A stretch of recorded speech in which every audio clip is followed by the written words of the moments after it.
Hi everybody, it's been a very long time since I've done a video, and I apologize for that. I'm in the process of moving, 2 locations I assume, so I moved from one location to the next, and I'm going to be moving again. So I'm at sort of a pit stop area, if you will, just until I can get everything moved again and settled in. I apologize for the lack of videos, and I wanted to make a quick one today, at least to talk about something. I've been going out of my mind moving, and I just need something to get my mind off that. So this morning, the Legion Summit, the dev interviews, I guess they talked a little bit about Legion, and it looks like our prayers or our cries have been answered. That Legion will have more content than Warlords of Draenor, which is good. Let's talk about some of the things that they talked about. So there are 3 raid tiers coming in Legion, 2 raid tiers coming with release, another in patch 7.2, and then one more in a later patch. So 2 raids in release is awesome. So I guess it's like High Mall, Blackrock Foundry, and then another raid in 7.2, which I guess would be Hellfire Citadel if you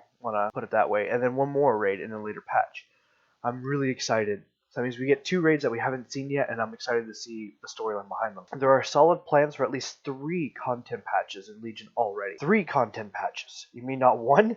We get 2 more? Oh, we're already getting double the content? This is great. 7.1 contains a new dungeon, and will go on the PTR around the time of the Legion is shipping. It should be released fairly quickly. Okay, so 7.1 isn't going to be... It's going to be like Blackrock Foundry release. Your loot specialization will control what legendary items can drop for you in Legion. Okay, that makes sense. Caster animations are on the list to improve. The team wants to use feedback on the melee updates to inform on the caster animation gene. About time, because, casters, I feel bad for you guys. It doesn't say... I want to go right now and say it doesn't say anything in here about Worgen or Goblin update. I really wish they would. I want them to finally not be quiet about it, but maybe after this one. Improved social features, of course. The devs recognize that Blackrock Foundry came out too quickly after releasing, and the release pacing in Warlords. I have to stop reading so quickly. The release pacing in Warlords wasn't great. There is a plan in place to make it better in Legion.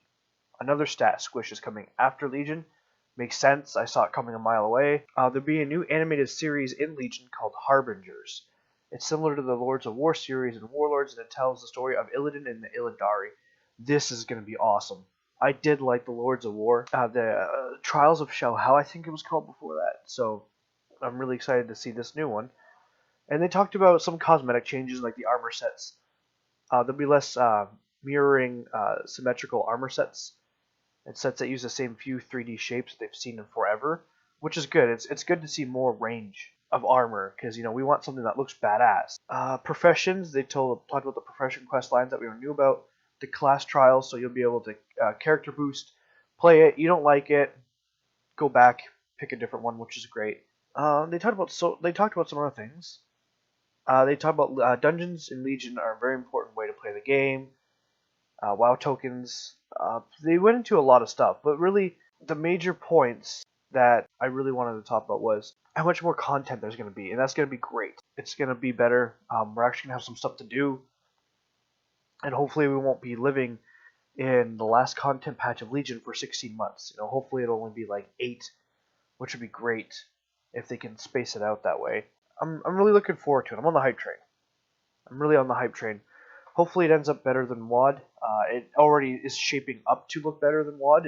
If what they're saying here is true, then we're going to get a lot more. There's a lot of other stuff that I want to talk about, but I didn't want to sit here for 40 minutes and boring you guys to death. So I just wanted to talk about that. Yeah, we're getting content. It's about time. Holy lightning. So hopefully Legion won't be the death of WoW. And, of course, one other thing that was important is another stat squish is coming in the expansion after Legion.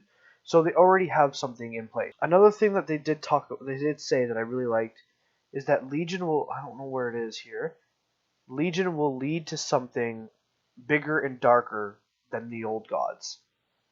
That makes me really happy. And they also talk about Medan is out adventuring in the universe, doing big important things that one day come to fruition. He just isn't around right now. So Medan is around. And they said the Legion is tethered. The Legion is tethered to something bigger and darker than the old gods. So we'll have to see what the Legion. Of course, it could mean Sargeras. It could mean something else. Sargeras sees infestation and corruption throughout the universe. He's fallen to the wrong approach, but there are issues in the universe, and his approach is to eradicate all. The current cycle of the game is a place where we are facing a really big dark threats, and only the heroes of Azeroth can save us. Azeroth. Azeroth? I don't know why I said it like that. There'll be lots of Khadgar in Legion. Maybe he'll die, like we've seen. They have no idea if Broxigar or Freya will appear in Legion. I hope they keep Broxigar dead. He's, of course, an amazing and important lore character, but it would just be best to leave him dead or bring him back as a bad guy, I suppose. Some heroes are dying off in Legion, but there'll be a lot of changes with existing characters, with some being put in positions you would have never assumed that they would be put in. Okay, I mean, if it's something we haven't seen yet, then I'm really excited, looking forward to what that's going to be. Lore enthusiasts will be surprised most by Anduin's story in Legion. We will see a big leap in his development. Thank you! With a young prince having to step up and make decisions that he hasn't been forced to make before.